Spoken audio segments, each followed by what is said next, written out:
Hablamos hoy con el poeta Ángel Cuadra en la librería Altamira de Coral Gables, que ha tenido la gentileza de acogernos y de prestarnos este espacio para conducir la entrevista. Más que una entrevista, una conversación con el poeta, con el amigo, con el hombre político que es Ángel Cuadra. Bueno, Ángel, acabas de recibir un premio importante, el premio Gastón Vaquero que conceden a un poeta de la isla y a un poeta del exilio, el Instituto La Rosa Blanca, el Club de Escritores Independientes de Cuba y el proyecto Puente a la Vista de Armando Añel.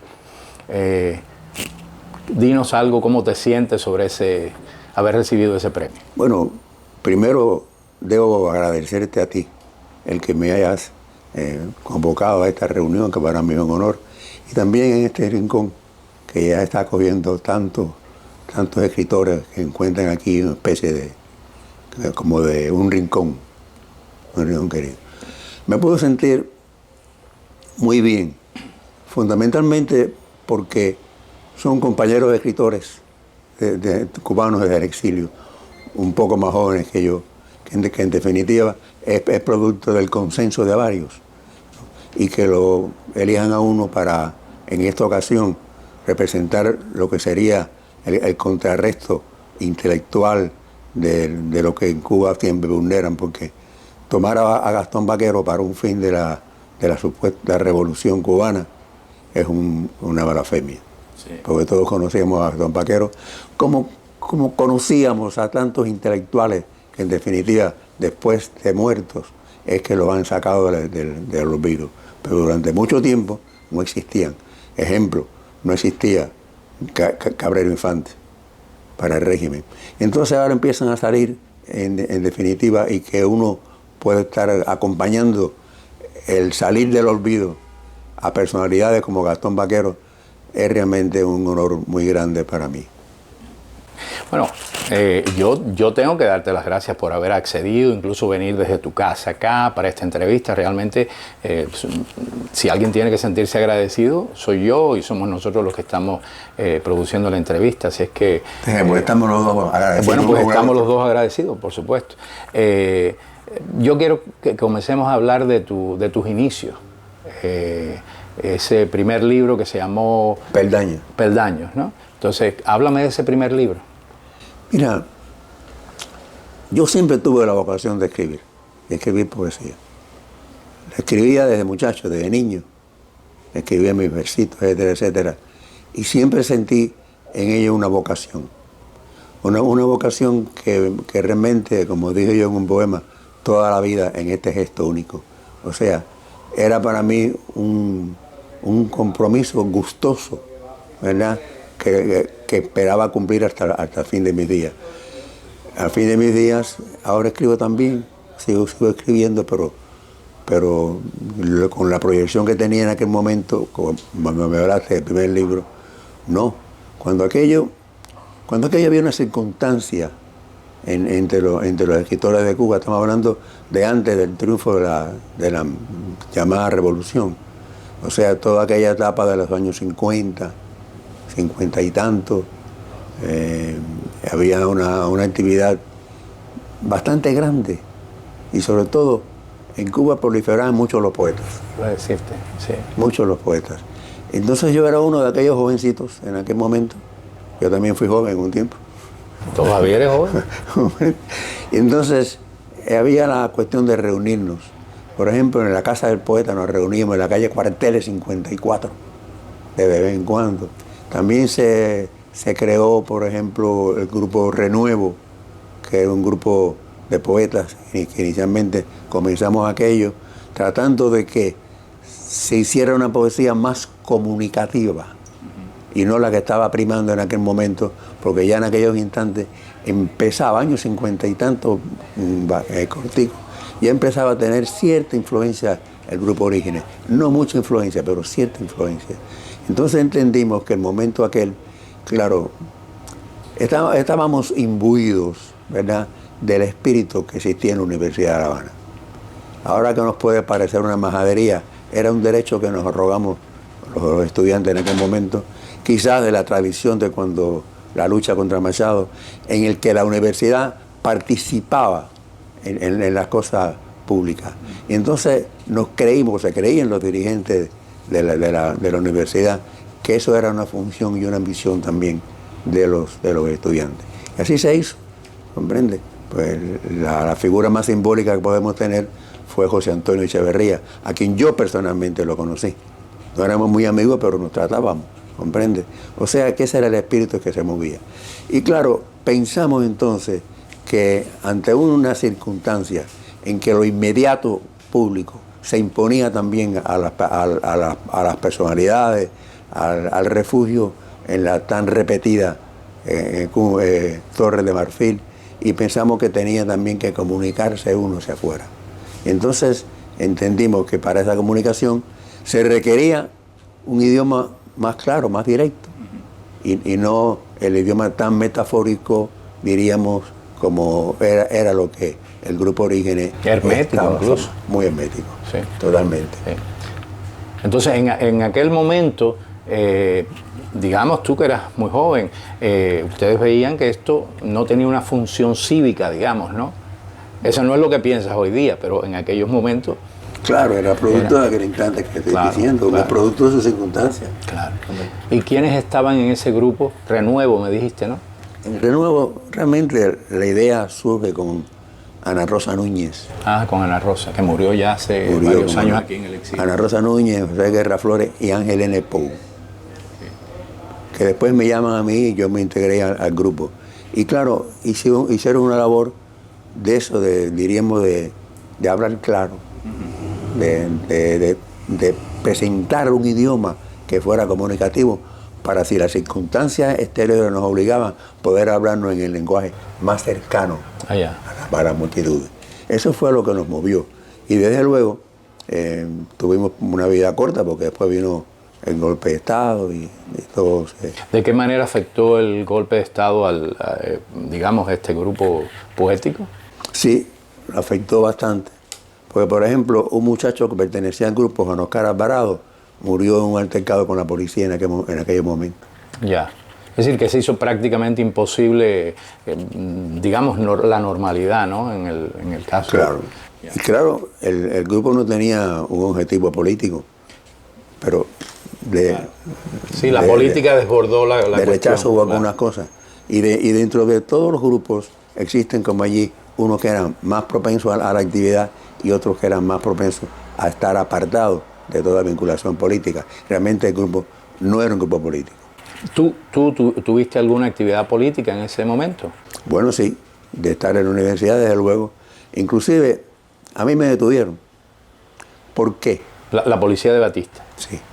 Porque era el centenario martiano.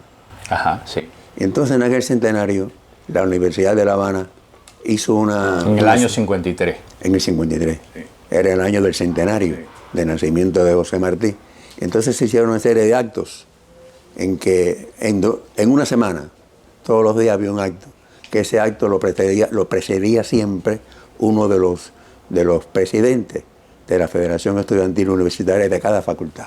Ah, ya. Entonces yo conocía a Juan Pedro Carbó Serviá, por ejemplo, que murió en Humboldt 7, y a Machadito, y a Fructuoso Rodríguez, que fue compañero mío de bachillerato.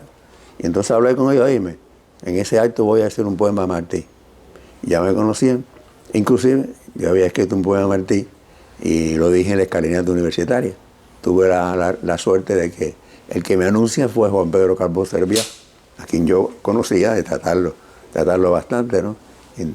Y inclusive, bueno, puso un párrafo muy elocuente. Y esa actividad se hizo, diríamos, como un contrarresto.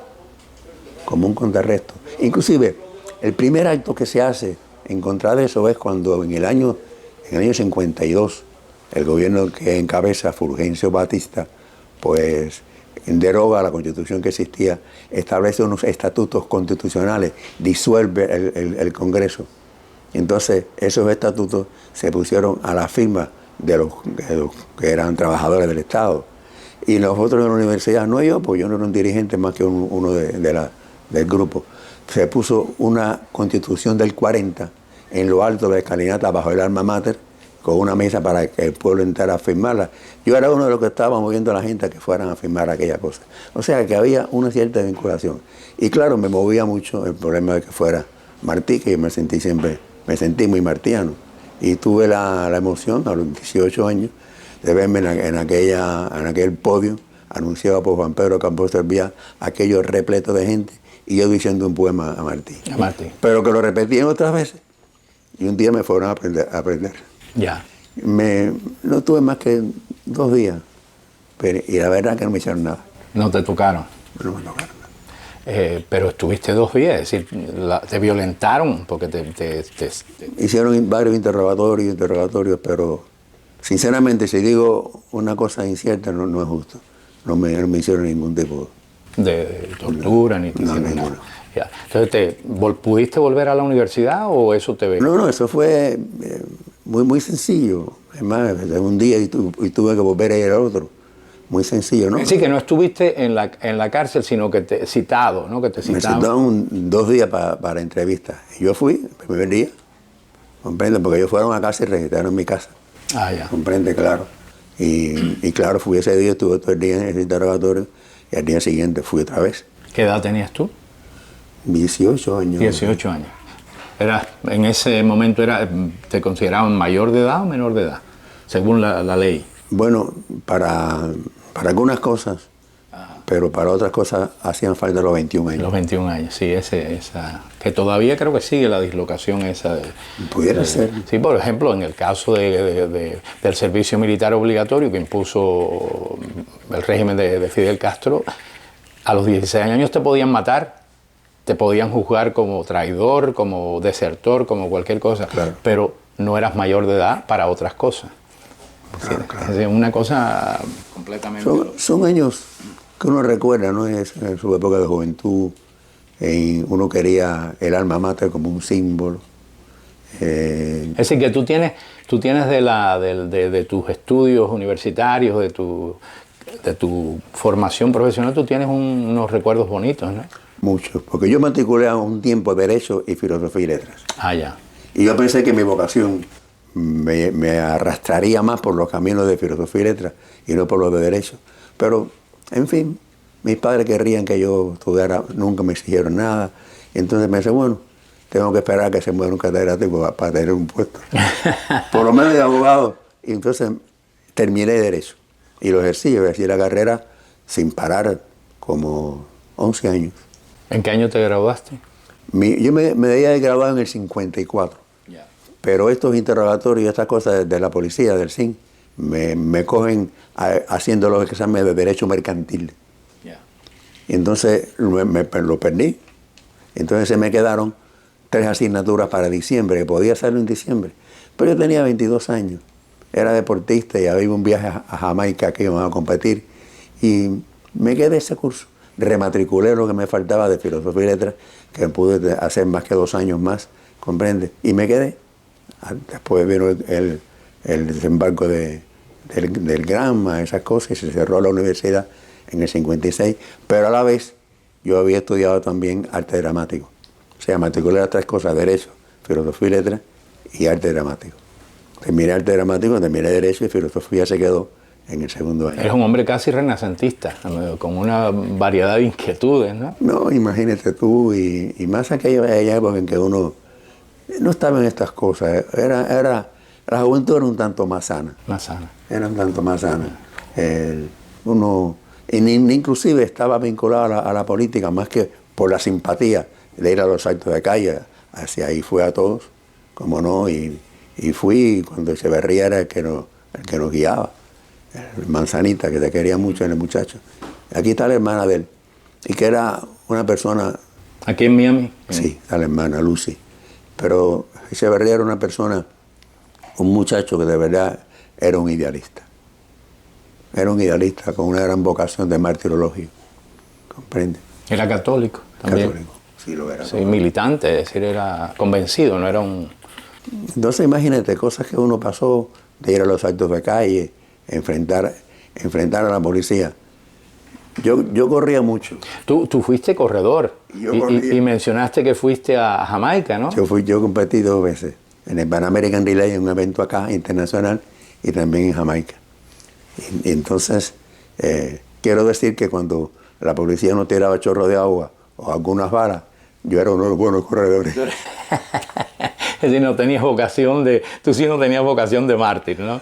No, pero sí admiraba mucho a los mártires. Hombre, claro, sí, pero el valor de los hombres, pero... ¿Cómo no? Y las mujeres en esa época, en la universidad, es decir, participaban de esa inquietud cívica también y de todo. Sí.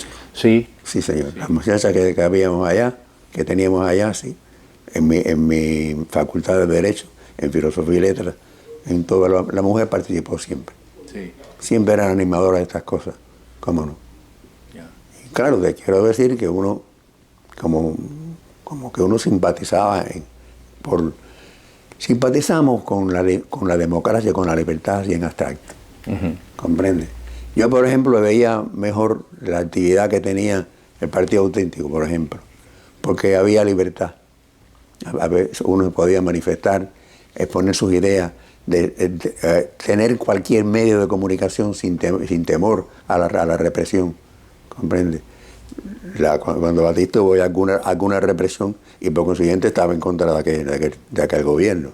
¿Comprende? Eso es cierto. Pero creo que también dentro de uno alentaba eso, porque también llevé a mi poesía la inconformidad política. Es decir, te iba a preguntar eso, pero bueno, ya te me adelantaste, así que vamos a abordar eso. Hay una profunda relación entre el hombre cívico y el poeta en ti. Yo creo que sí. Yo creo que sí. Realmente hasta le reprocho a mi poesía, le reprocho que por dedicarme a ciertas actividades políticas eché un poco al lado la facultad pequeña, regular que Dios me dio, comprende, y me metí bastante en los problemas políticos, comprende, como hasta después, inclusive después de la cárcel, también me he vinculado a las actividades que hay. ¿Estuviste preso ya después? ¿En qué año caíste preso? Yo quedé preso el 7 de abril del 67. Es decir, ya bajo el sistema, sí, no, claro, el régimen castrista, ¿no? Y ahí estuve hasta que cumplí los 15 años que me echaron. Lo cumplí el 6 de abril del 52. Del 62. Ya, Y ahí, claro, mira, esa es una experiencia que no se la deseo a nadie. Comprende, ¿no? Comprendo lo que escribió Martí, de que la prisión seca el alma y deja cicatrices que no se van a borrar jamás. Es verdad, es una experiencia muy dura, muy difícil enfrentar ese mundo nuevo, venir de la calle, y más en aquel momento en que ya después de que yo integré un grupo de conspiración y teníamos un programa político que recogía lo que pensábamos que debió ser la Revolución Cubana. Y en aquel momento, comprendo, o sea, jamás ni remotamente se planteó por ninguno de nosotros que queríamos un régimen marxista-leninista, ni remotamente. Comprende, querían sencillamente tener un régimen de libertad, un gobierno libre, libertad de prensa, las libertades democráticas que estábamos acostumbrados ya y por las que suspiraban todavía todos los viejos estudiantes que habían tomado parte en la lucha contra Machado. Entonces, ese espíritu nos unía. Por eso veíamos muy bien las proyecciones de Martí, aquella pasión por la libertad, aquel respeto por el derecho ajeno que tenía Martí, y lo incorporamos a nosotros. No pensamos que vendría un señor que, al contrario, que por no respetar los derechos ajenos, te condenaba o te mandaba a condenar simplemente por no pensar como él. Aquella cosa que Martí decía, miente como un zascandil, el que diga que no me oyó, por no pensar como yo, llamaron cubano vil. Eso servía como, de verdad, de respeto que habría al pensamiento ajeno. Y eso era lo que nos inspiraba. Entonces, ¿cuál es la causa, digamos, ¿no?, para ponerlo así, que te llevó a la cárcel? ¿De qué te acusaron? Bueno, nosotros integramos una organización subversiva, ¿comprende?, que tenía mucho de ideológico, porque te repito, estábamos planteando las cosas que se pensaba que iba a hacer el gobierno revolucionario. Lo que se pensaba hacer es retornar a la institucionalidad del país. O sea, la primera, hay una proclama que era muy significativa, que era la proclama de la Sierra Maestra. Ajá, sí. Que ahí la Fidel Castro comparece Chivás por el Partido Auténtico y Felipe Lazo por el Partido, no, Chivás por el Partido Ortodoxo y Felipe Pasos por el Partido Auténtico. Y en esa proclama que yo hablé mucho... A ambos los eliminó también. A ambos los eliminó, claro. Yo hablé mucho con Chivás y él me contó bien cómo fue todo aquello, ¿comprendes? Y me lo explicó muy claro, ¿comprendes? Entonces lo que se está planteando es el compromiso de la revolución con el pueblo cubano, que era retornar a la Constitución del 40. Que Batista había vulnerado. Que había vulnerado. También constituirse un organismo compuesto de todos los organismos que tomaron parte en la lucha en aquel momento, convocar a elecciones a un término de un año o año y medio, retornar a la libertad de prensa, que no se restringió tanto cuando Batista, ¿comprende? A la libertad de prensa, a la libertad sindical y a las libertades públicas que estábamos acostumbrados. Antes de Batista. Entonces nosotros nos encontramos ya a un año y tanto el rumbo que iba tomando esa revolución.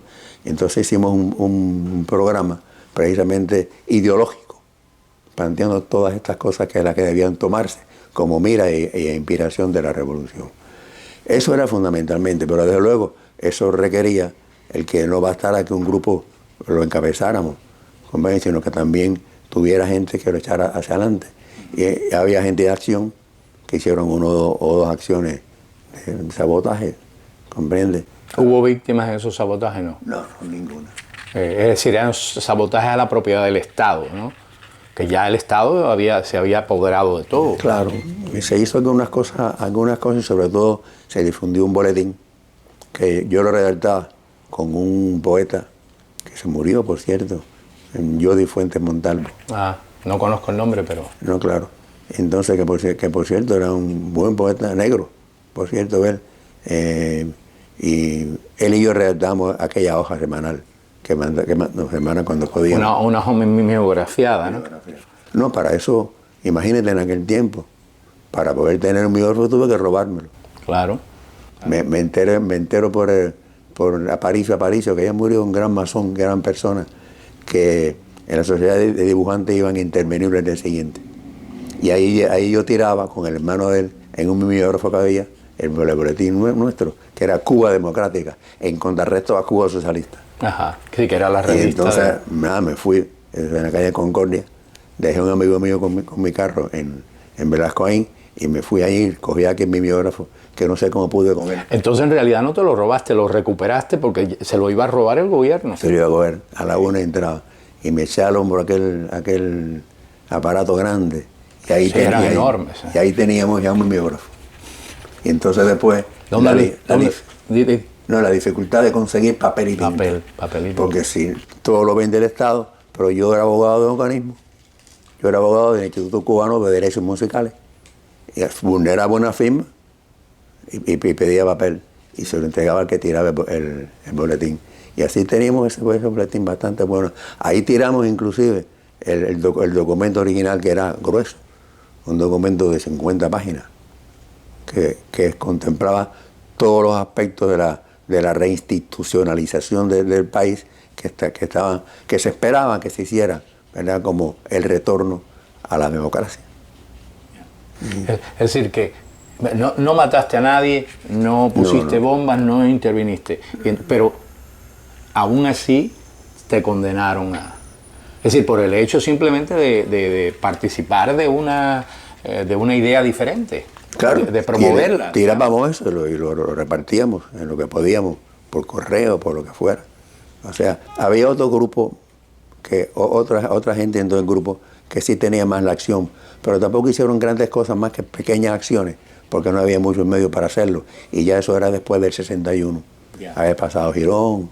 Que ya el Estado se había apropiado de todo. De todo. Es decir, que no había... Entonces, esa fue la cuestión, mantenerla, comprende, y esa fue bueno, otras cosas que no tenía por qué manifestarlas a ellos, pero eso fue la acusación de base. Integrar un movimiento ideológico, que yo era uno de los supuestamente ideólogos, ser el que era responsable de la propaganda y cooperar con los otros grupos en las pequeñas cosas que les podíamos suministrar. Ya, de información. Sí, de información. Es decir, que tú no cometiste realmente ningún... bueno, cometiste un delito según la ley de ellos, pero tú no cometiste ningún acto digamos, que dañara a una persona, que hiciera nada de eso, ¿no? No. Y sin embargo, ese régimen te estaba condenando a ti como si tú fueras un criminal realmente. Efectivamente. Es decir, el régimen criminal te está acusando a ti de ser un criminal, no es la cosa de Orwell, ¿no? Del double speak, ¿no? El doble lenguaje, ¿no? El ladrón llamar ladrón al que se defiende, ¿no? Y eso era, esa experiencia, de verdad, no se borra mucho de uno, se queda en uno, ¿comprende? Y yo recuerdo que recién llegado ahí a la cabaña, fíjate tú. Fuiste a dar a la cabaña. Fui a dar a la cabaña. Entonces allí me pasó una cosa. Todos los demás individuos, sobre todo los que venían de la cárcel de Isla de Pino, que estaban aparte porque eran los más bravos, los que más estoicamente se formaban. Yo estaba por lo que, todavía por jugar, pero que estaban los pendientes. Y hasta ahí yo escribí un poema que quiso ser la canción del perseguido político. ¿Lo recuerdas? De memoria no lo recuerdo. ¿Lo tienes? ¿Lo trajiste con tus cosas para leerlo o no? No, lo tengo en otro libro. Lo tienes en otro libro. Pero yo recuerdo que comprendiendo que los que estábamos allí cumplíamos una misión, venir de la calle, aparte como yo tenía perspectiva de estudiar fuera de Cuba también, y entonces sentirme una parte de aquello, era un esfuerzo de ubicación muy grande, ¿no? Porque yo recuerdo realmente que por ejemplo, nosotros nos encontrábamos o resistíamos al embate del régimen, comprende, nos dejamos llevar o nos poníamos en la posición de rebeldía. Y yo escribí entonces un poema que termina diciendo: aquí estamos labrando a roca y sangre la dignidad unánime del pueblo. Y ya empecé a sentirme como parte que los que están allí tenían una razón de ser, tenían una razón de proyectarse, o sea, alguna función hacían. Y yo entendí que lo que estaba recogiendo, aunque aún no me habían ligado con los que venían de la prisión más fuerte, ¿comprende? A donde fui voluntariamente a parar después, pues estábamos de verdad edificando la dignidad unánime del pueblo. ¿Qué quiere decir que fuiste a parar voluntariamente después a Isla de Pino? No, yo no fui a Isla de Pino. Entonces, ¿qué quieres Porque decir? a mí me prenden al mes siguiente que se disuelve Isla de Pino. Ajá. Entonces la gente de Isla de Pino venían con un estoicismo terrible. Y, por ejemplo, en la hora de los conteos que siempre hacen en las cárceles, haciendo fila de guardia, y si no corría, te entraban a palo. Yeah. Y los que venían de Isla de Pino no podían correr aunque le dieran palo. Nadie quería ir por donde estaban ellos. Pero cuando ya me juzgan y me dan una opción, yo me fui voluntariamente para donde tenían los de Isla de Pino. ¿Por qué hiciste eso?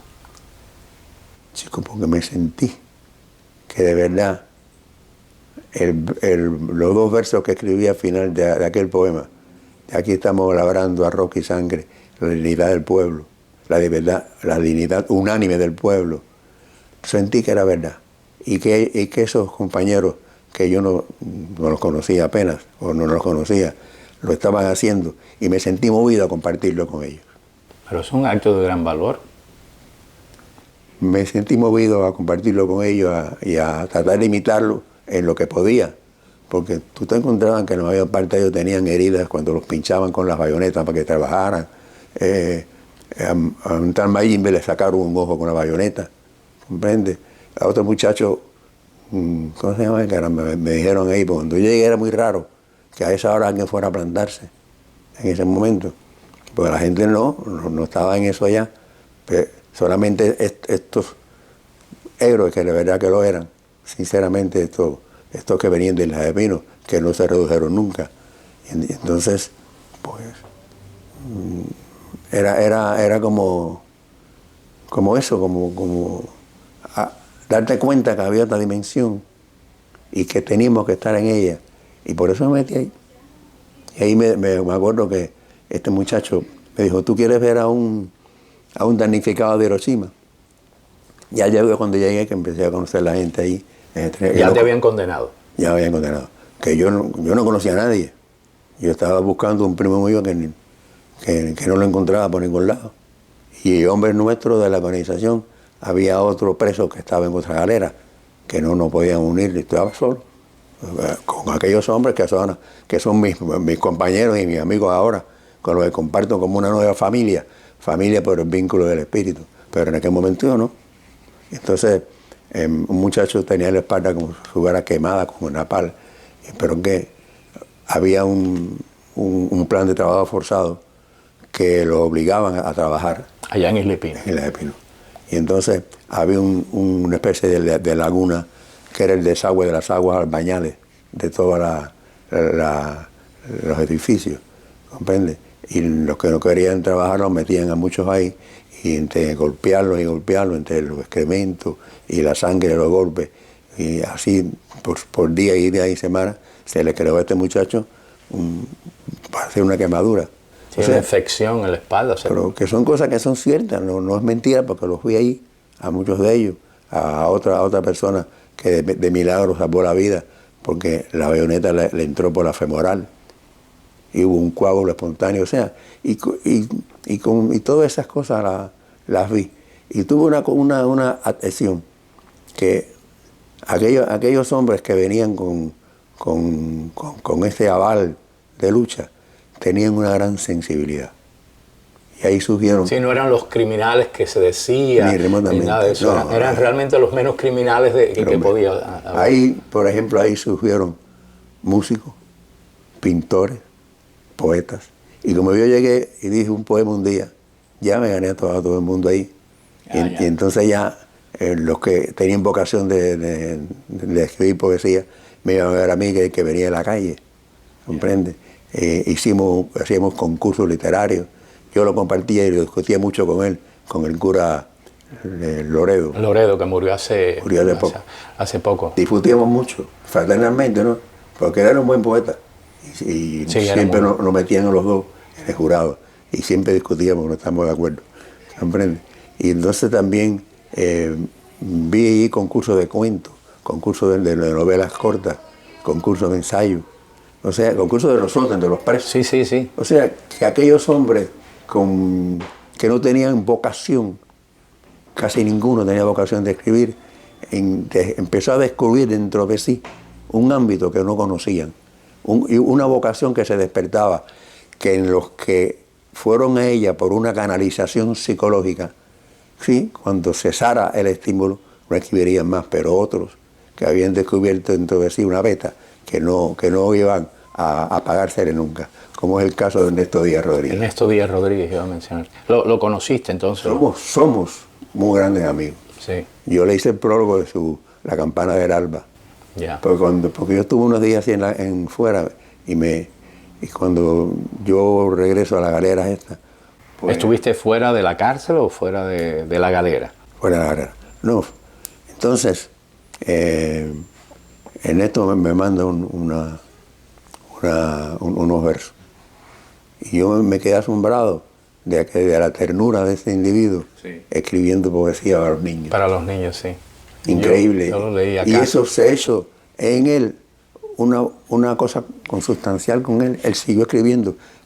En él no fue una canalización, sino fue el descubrimiento de un mundo interior que no hubiera sido si no fuera por el contacto con aquel mundo. O sea que hay cosas interesantes como para verlo. Y después vi allí la fraternidad que había entre los presos. Divisiones puede haberla en todas partes, pero había una fraternidad de sentirse como una familia. Bueno, estaban unidos por la indefensión sobre todo, ¿no? Y por los principios en los que creían. En cuanto a niveles de de escolaridad, digamos, y todo eso, porque bueno, no todos eran poetas ni nada, como tú dices, pero en cuanto a escolaridad, ¿eran todos profesionales o había de todo? De todo. Te encontrabas desde un alzado en el Cambaré que no sabía leer y aprendió a leer allí entre nosotros, hasta un médico, abogado, pedagogo, que estaban presos, comprende. Pero nada, perfectamente, gente humilde, gente modesta.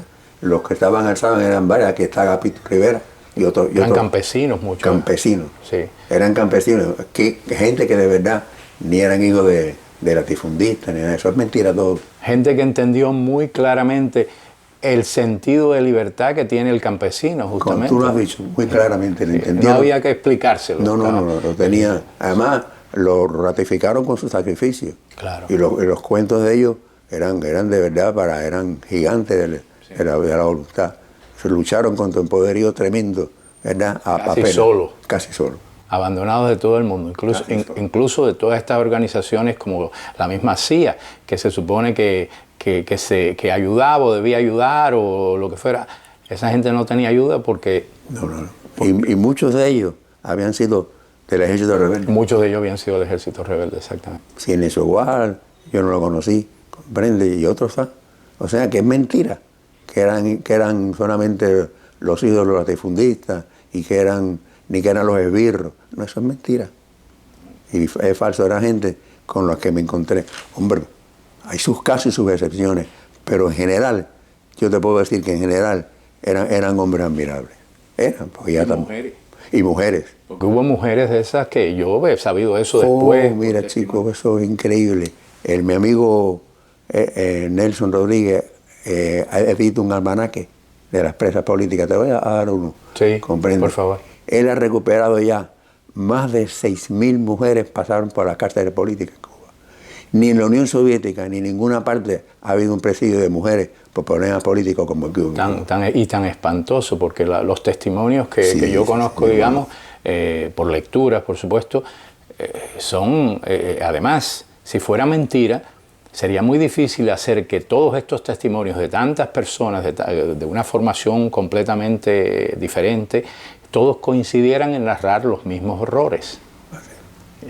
Una cosa increíble. ¿Tú conociste a Valladares en la cárcel? Sí, cómo no. ¿Lo conociste? Sí, cómo no. ¿Lo trataste? Sí, no tenemos mucha amistad, pero sí nos tratábamos. ¿Colocarías a Valladares en la categoría de los poetas, digamos, que descubrieron la poesía y la canalizaron, o en la de los poetas que...? Yo creo, porque no tengo tanto antecedente, que encontró también en eso una canalización, pero él siguió escribiendo. Ajá. Me parece que la vocación que se despertó en él se mantuvo y mira, inclusive está pintando, ha demostrado tener una sensibilidad estética respetable.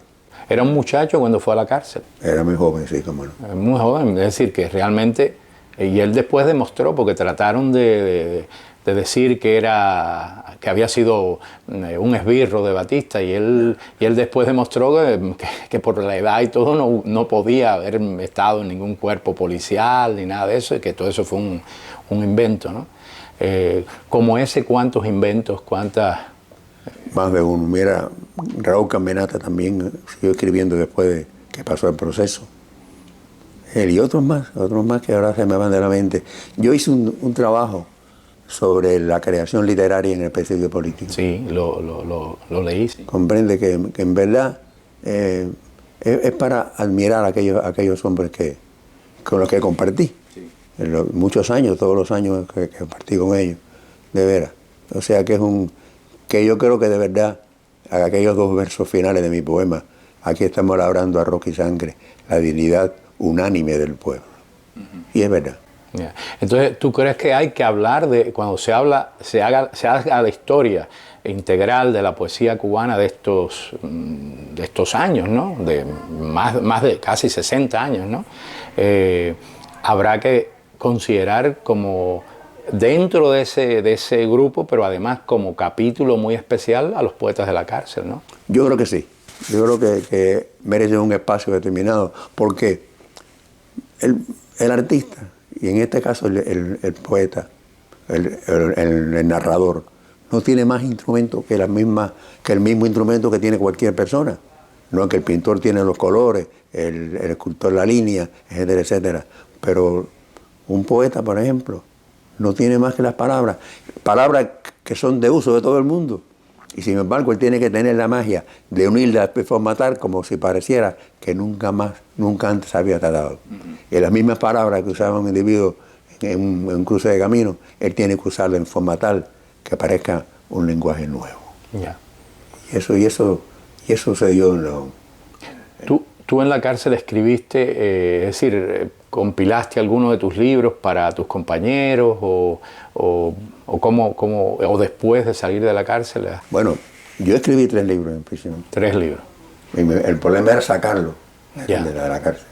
Me valió de muchos medios para sacarlo. A ver, cuenta un poco de esos medios, porque eso es un... Bueno, en primera las requisas que nos hacían cuando íbamos a visitas, te desnudaban.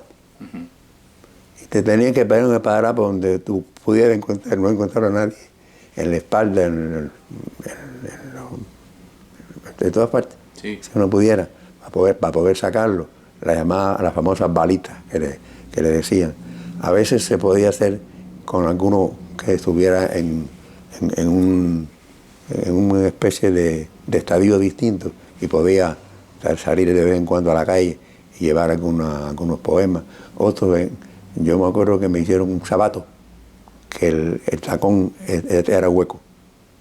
Lo llenaba de fango y esas cosas, y ahí me llevaba varias cosas. Otra vez una gente que iba con una guitarra, un libro completo que yo escribí en respuesta a unos poemas que me escribió la poetisa cubana Juana Rosa Pita, y eso me lo sacó un individuo en una guitarra. Y después lo mandó para acá, que yo recuerdo mucho ese libro, ¿comprende? Es decir, alguien te fabricó un tacón falso en el zapato y tú pusiste ahí las llamadas balitas. Háblame un poquito más de lo que eran las balitas. Y entonces, después lo cubriste con fango y eso para tapar era una bota con un tacón grande, comprende que tenía un espacio más o menos así. Y lo que llamamos balitas era buscar papel de cebolla, por ejemplo. Papel de calco. Eso mismo. Sí, que en Cuba le decimos papel de cebolla. Papel de cebolla. Y escribir cosas con letras muy pequeñitas. Miren, el libro de Ernesto Díaz, La campana del alba, yo no sé cómo pude hacerlo, pero está todo escrito en esa létrica. Ajá. ¿Tú lo hiciste también? Sí, cómo no. ¿Y cómo lograbas esa...? Porque era una cosa minimalista, ¿no? Sí. Era un arte. Pero bueno, en aquel tiempo no usaba espejuelos y tenía buena vista. Y buen pulso. y buen pulso. ¿Y los materiales para escribir? Por ejemplo, la tinta y eso... Siempre los bolígrafos entraban algunos porque había visitas y dejaban pasar a veces libretas en blanco para escribir cartas y eso. Pues claro, eso sí. Y entonces de ahí sacaban el papel. Si no, los pintores pintaban con tintura de mercurocromo, acedil rojo, no, el otro era metileno, azul de metileno. Ajá, azul de metileno. Y ahí lograban cosas. Hernández Rojo ya murió. ¿Quién? ¿Cuál es el nombre? Hernández Rojo. Hernández Rojo. ¿Cómo se llama el nombre? Hernández Rojo. Piñango también pintó un libro, El fusilamiento formidable. Hicimos, en la época en que nos dejaban tranquilos un poco, hicimos concursos, exposiciones de pintura, ¿comprende? Por un periodo en que nos dejaban tranquilos porque la política penitenciaria variaba de acuerdo con cómo estaban las circunstancias. Con las fluctuaciones y nos apretaban menos. Y entonces ahí surgieron pintores también que hicieron esas cosas. Y yo saqué esos libros. Esos libros y se publicaron. Yo fui de los que dije, no, que publiquen las cosas, ya no me importaba. Ya yo que pensaba, si ya yo vine a enterarme a los 2 o 3 años que tenía nada más que 15 años, porque mi fiscal me pidió 20. Y como yo le dije que no, me paré en el tribunal, le dije que no, que yo hablaba con ellos, pero no, que no le iba a pedir ninguna clemencia en el juicio. Me puse un poco altanero. Entonces el fiscal dio una serie de gritos que se hubiera encontrado más, o hubiera pedido el paredón y todas aquellas cosas. Por publicar cosas en favor de la libertad, porque no había ninguna... No, claro. Es decir, La desproporción entre el llamado delito y la condena es una cosa pavorosa, ¿no? Claro. Sí, que puedan fusilarte simplemente porque estás en desacuerdo con ellos. Pero yo te digo que esa experiencia es muy interesante. De verdad que deja huellas en las personas, pero no se lo recomiendo a nadie. No. Pero hay una mezcla, ¿crees tú, entre esas huellas buenas y malas? Sí. Sí. ¿Cómo no? Esa huella. Sí, citabas el verso de Martí, pero en cierta manera te ayudó a ser mejor como persona, ¿o no? Yo creo que sí. Sí. A mí y a todos los demás. Porque vimos la desnudez humana. O sea, donde tú tenías que valer por tus propios medios por pocos merecimientos naturales. No porque tuviera un cargo, no porque tuviera más dinero, etcétera, etcétera. Ahí tú te encontrabas a igual nivel a un campesino del Escambray que aprendió a leer en la pensión y a un médico psiquiatra como que también lo iba preso, o a un abogado, etcétera, etcétera. Así que... Es donde único parece que el socialismo era verdadero en su doctrina, ¿no? Igualaba a todo el mundo. Es verdad que sí. Lo igualaba abajo, pero bueno, los igualaba, ¿no? Hay algunas cosas. A mí me viene la función de hablar de las cosas buenas. Comprende que son muchas más que las malas. Porque las viví, las compartí con mis compañeros. Y eso se refleja en la obra de uno. Muchos han escrito cosas, cuentos, novelas, poemas y todo, que siguen escribiéndolo en la calle. Pero tú es cierto, tu poesía no es una poesía amarga. Tratamos de que no. No lo es. Tu poesía es una poesía, incluso yo diría, de cada día, ¿no? Digo, no sé si estás de acuerdo con eso, No, pero sí, es mi impresión, ¿no? Los temas, ¿cuáles son? El amor, la libertad, la solidaridad humana. No me hace reír. ¿Y por qué te hace reír? Porque cuando yo salgo de la prisión, el gobierno no me deja salir de Cuba. Cumpliste la condena, pero no te autorizaban a salir. 3 años sin poder salir. No me dejan salir. Yo salí por una campaña internacional muy grande. Juana Rosa Pita, quien mencionaste, creo que jugó un papel en Ella eso. sí, como no, yo se la agradezco muchísimo. Comprende muy bien eso. Difundió la obra mía y yo le estimo mucho, la valoro como persona aparte. Aparte de como Aparte poeta. que es muy buena poeta. Es buena poeta, sin duda alguna. Además ella fue alumna de piano de una hermana mía. Ah, ya. Hay que ver. También la... Claro, y yo admiro mucho a Juana Rosa. Y te digo, ¿qué más te puedo...? Bueno, me estabas contando, yo te interrumpí, discúlpame, que cuando tú terminaste la condena, agotaste la condena injusta esa que te pusieron, que no tiene sustento ni legal ni nada más que en un sistema como ese. No te dejaban salir de Cuba, es decir, que en cierto modo estabas preso todavía. Claro, todavía sí. ¿Cómo no? Y ahí escribí. Ahí escribí. Ese fue tu tercer libro. ¿Ya lo escribiste fuera? ¿O Bueno, ya ese era el cuarto. El cuarto. Es decir, que en la Pero cárcel... que el cuarto recogía también poemas escritos antes de caer en prisión. Ya. Y otros que eran... Era un libro, no lo traje. La voz inevitable, que escribía poemas que escribí yo antes de caer preso. Poemas que escribí en la cárcel, poemas que escribí en la calle en los 3 años y poemas que escribí después en el exilio. Como una especie de antología. De las 4 dimensiones en las cuales estructuré mi obra, que no solamente es de política. Entonces, yo también escribí cosas contra Batista. Ajá. Y esas las incluiste ahí también. Algunas que... Es decir, es un libro más bien de poesía cívica, digamos. Sí, como algunas cosas, menos, ¿no? Pero porque esas cosas fueron más al primer libro mío que yo publiqué en la calle antes de caer preso. Comprende que ahí podía... ¿Estás hablando de Peldaño? De Peldaño. Okay. Ahí escribí algunas cosas, sí, como no. ¿Te acuerdas? Por aquí tenemos un ejemplar. ¿Tienes algún poema ahí que quieras leer o...? Mira, lo que no quiero hacerte tediosa nuestra entrevista. No, sí, para nada. Yo no creo que a nadie le va a parecer tedioso, al contrario. Yo recuerdo, como tú me estabas preguntando, la actitud de los jóvenes en aquel momento. Entonces yo escribí un poema en la calle, antes de caer preso. Comprende, era cuando Batista, que yo era recién graduado de abogado y me fui a la apertura de los tribunales. que yo quería ver cómo era aquello. Sí. Era en septiembre. Yo fui. Yo recién graduado, fui con una guayabera, etcétera, etcétera. Y después que se hizo la cosa ritual de la investidura de los magistrados, yo no quise quedarme a oír al presidente en aquel momento. No quería, era Batista. no quería. No, y me quise ir por detrás del Palacio de Justicia, porque por adelante había una serie de soldados y otros políticos que vestían aquellos trajes blancos. De drill. Y un empleado me trató muy mal. Y yo salí molesto de ahí, pero en la calle hablé con un abogado ciego, Ulderico, me acuerdo, que me endulzó la cosa y me hizo escribir en el ómnibus. ¿Un abogado ciego, dijiste? Sí. Ciego, ya. Ulderico, no me acuerdo el nombre, ¿sabes?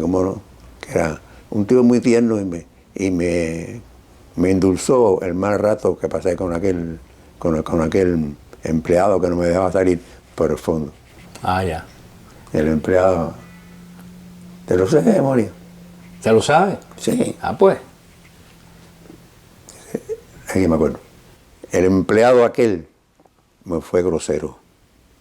Hubo un poco de rojo repentino, una mínima fiebre que no llegó a la cíbara. Había una vigilancia copiosa de soldados y un abejear de altivos gobernantes, una fila de rifles y otra de poderosos driles almidonados. Y aunque en medio de aquello quizás era yo el único que lo hubiese querido, el empleado aquel, bueno, ¿qué importa?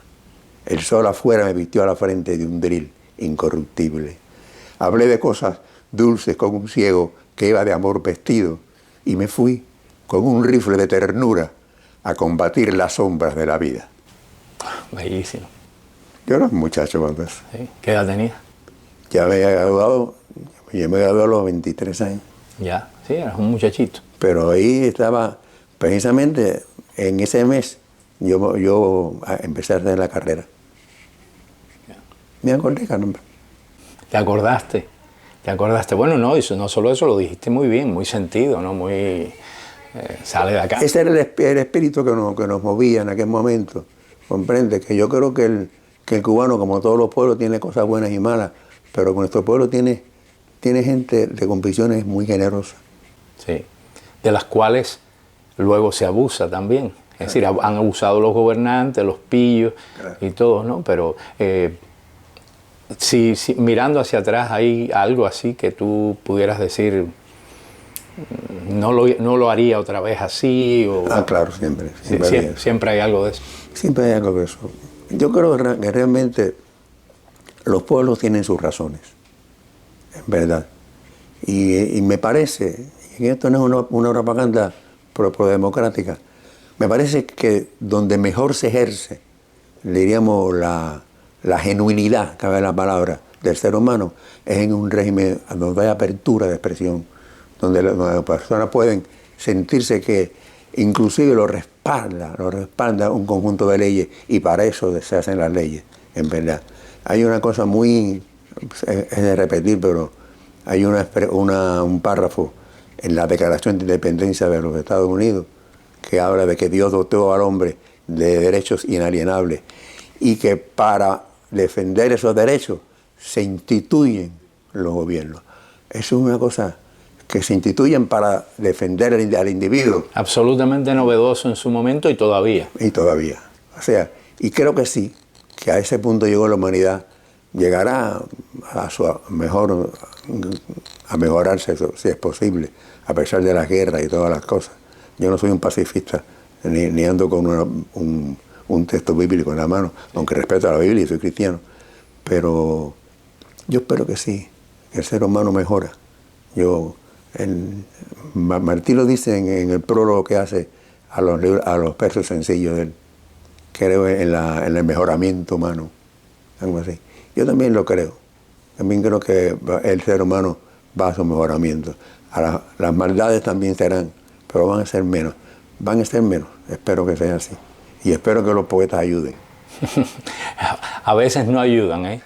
Tú claro, como eres tan generoso y eres un poeta tan bueno, pues, pero a veces los poetas realmente, ¿no te parece que a veces los poetas ayudan a todo lo contrario, ¿no? De lo que los hay.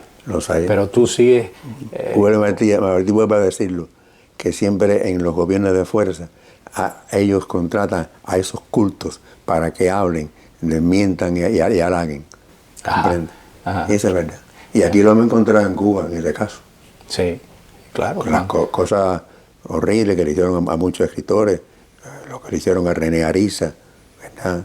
Y, por ejemplo, y otros tantos, porque eran escritores, sencillamente. Sencillamente, porque en el caso de Ariza es muy semejante al tuyo en cuanto a que lo acusan de que de tener en su casa, donde le habían hecho un registro, que es ilegal completamente. Ellos no pidieron a un juez se metieron a la casa, registraron, encontraron manuscritos, libros que no se habían publicado, y lo acusan entonces de conspirar contra la estabilidad del Estado y no sé qué. ¿Cuántos años estuvo en la cárcel? No sé, varios. Le echaron 8 años. 8 años. Y era muy joven. Yo lo conocía en la calle, lo conocía. Sí, sí. Él publicaba folletos llamados Cánticos.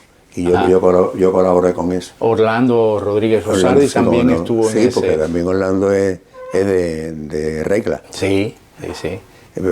Ariza, yo me lo encontré después en la cárcel. ¿Te lo encontraste en la cárcel? Sí, como no. Me lo encontré en un estado del pobre, deprimente. Lo habían metido con presos comunes. Porque era un ser muy frágil. Muy frágil. Muy frágil. Y lo peor de todo es, mira, en derecho tú no puedes condenar la intención. Claro. Si la intención no está hecha volteada en actos, no. Es lo que se llama en derecho el iter crimini, donde empieza la idea de los actos preparatorios en la comisión del hecho. En la primera fase, eso es, tú puedes decir, yo voy a matar al presidente, pero si nunca lo va a hacer.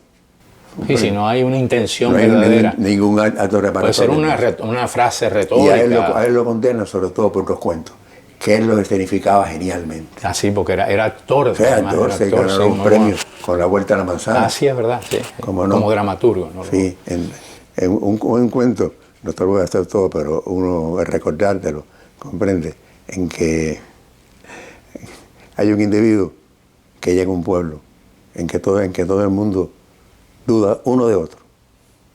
Y era toda una duda, una sospecha una de otra. Y extrañó a este hombre que no sospechaba de nadie. Y entonces le echaron a la cara de que eso era una censura al comandante en jefe. Y por eso... me río, no, por supuesto, esto es una tragedia, ¿no? Pero me río del grado de absurdo, ¿no? Que puede haber Hicieron una cosa increíble. Yo, acostumbrado a ejercer la carrera, hay peritos mecánicos, peritos médicos, etcétera, etcétera. Pero un perito literario que iba a interpretar la intención oculta de ese poeta, y por eso iba a pasarse la condena de meter a un hombre en una cárcel 8 años. Y yo, era un niño. Y yo me leí su condena. Sí. Yo me la leí porque él la llevaba consigo, ¿comprende? Nada más que eso. La sospecha que los cuentos tenían una otra intención.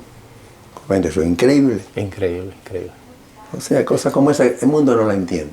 Ángel, una de las cosas que quizás que más, que quisiera destacar, es que en la entrevista, en esta conversación que hemos tenido, tú has tenido memoria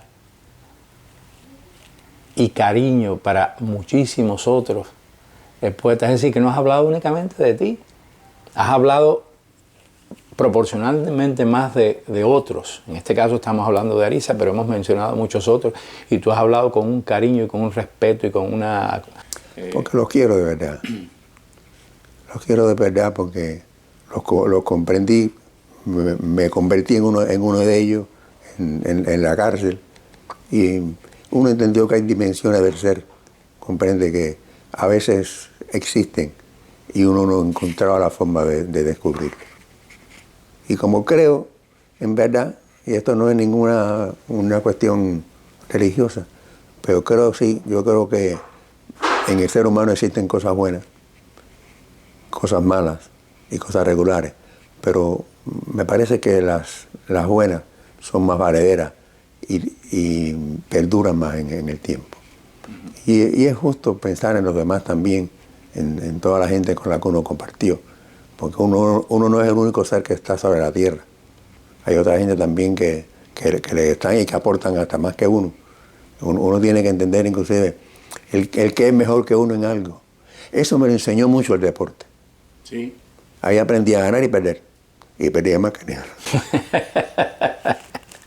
Oye, bueno, yo creo que hemos agotado más o menos, por lo menos por el momento, ¿no? Tampoco te quiero cansar. Hay cosas que...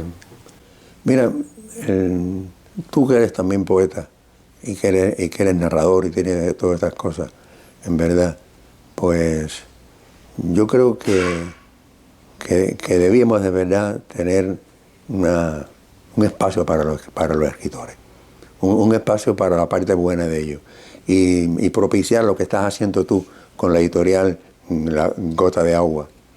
¿Comprende? Porque ver su libro en tinta y papel es una cosa de lo más interesante. ¿Comprende? Y eso algunos lo han recibido y lo gratifica mucho. Lo sé por experiencia propia. ¿Comprende? Y veo gente que ha ganado premios y cosas y reconocimientos en el mundo. Y yo me alegro mucho que cualquier cubano lo tenga. Claro. Y me alegro mucho que Gabriel Infante fuera el gran novelista que fue. ¿Comprende? Que fue un gran novelista, con el que me encontré con él muchas veces en Londres. ¿Comprende? Y que hubo personas en la cárcel como Jorge Valls, por ejemplo. Sí, que murió recientemente. Murió reciente, a quien yo conocía desde el bachillerato. Es una de las excelente poeta. Buen poeta. Y excelente persona. Y sí, una persona increíble. Lo conozco desde el bachillerato. Otro que fue a la cárcel, ¿por qué? Simplemente por defender es decir, por oponerse a un acto de injusticia de viva voz. Sí, él fue ahí no solamente a defender, a aclarar la posición de una persona. Sí, exacto. Y por eso lo condenan. Porque aparte de su ternura y sus cosas, es un hombre muy valiente. Es muy valiente, sí, yo lo conocí.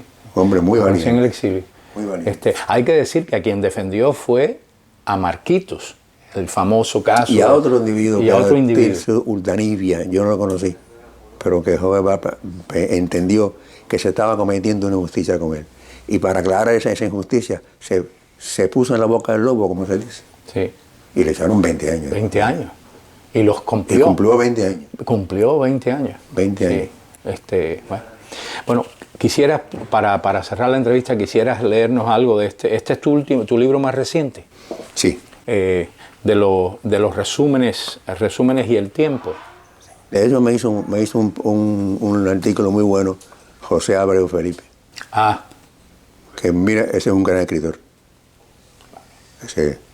Un gran escritor. ¿Dónde te hizo una reseña, me dijiste? Sí, un artículo de periódico. Ya, Abreu Felipe me dijiste. Abreu Felipe. Sí, José. Sí, claro, amigo mío también y un poeta, dramaturgo, narrador, novelista. Sí. Es un intelectual completo. ¿Cómo se llama? Un monstruo, como diríamos, ¿no? De la creación y además muy claro, no come cuento, no se le puede decir, no, él si no entra en componendas, ni quiere que le publiquen, él publica sus libros de un modo o de otro. Yo lo admiro mucho. Ya, como no, yo también.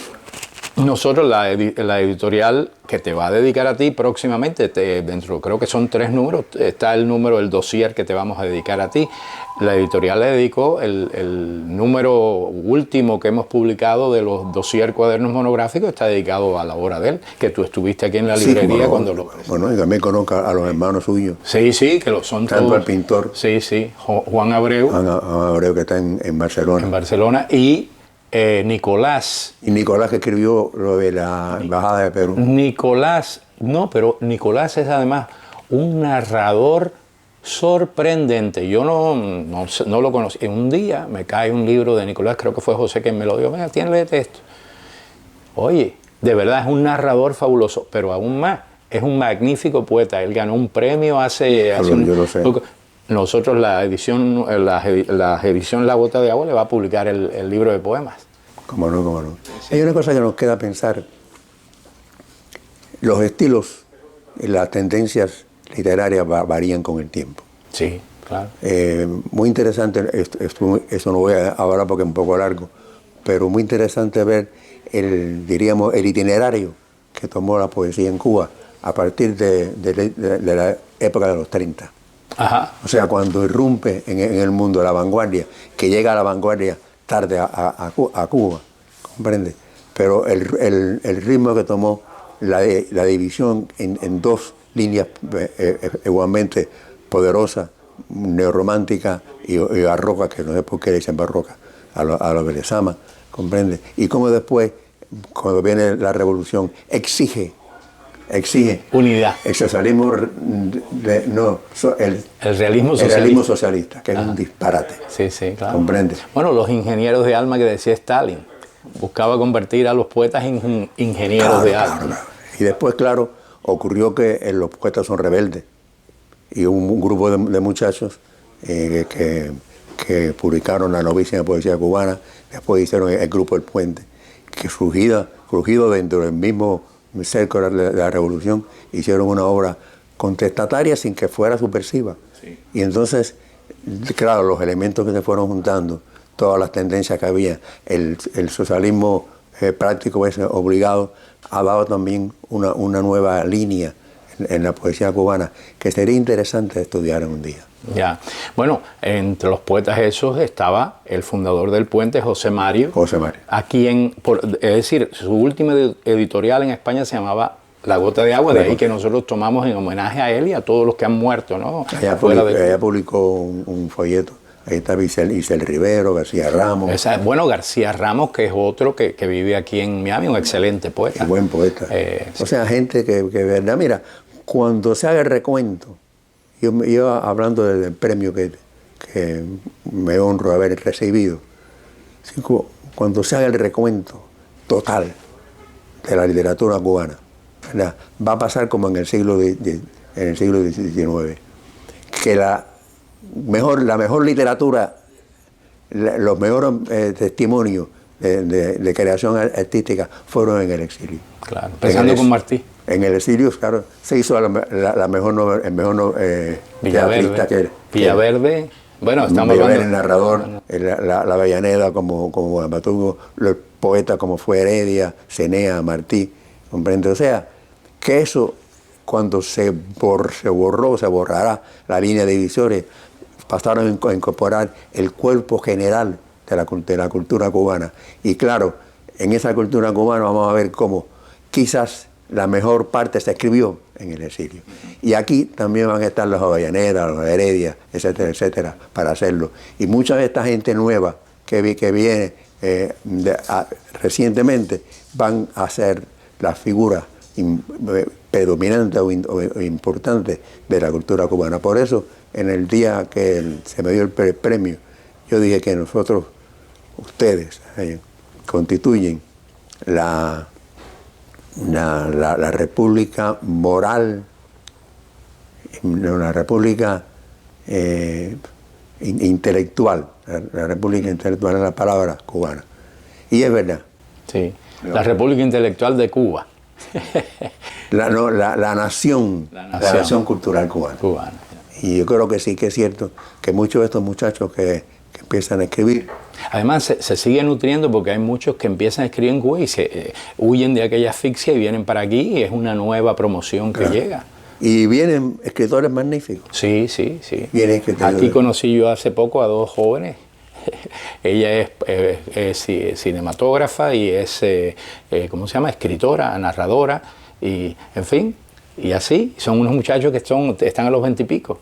Entonces, muy claros, Claro. Muy claro. Yo no quería olvidarme de esto.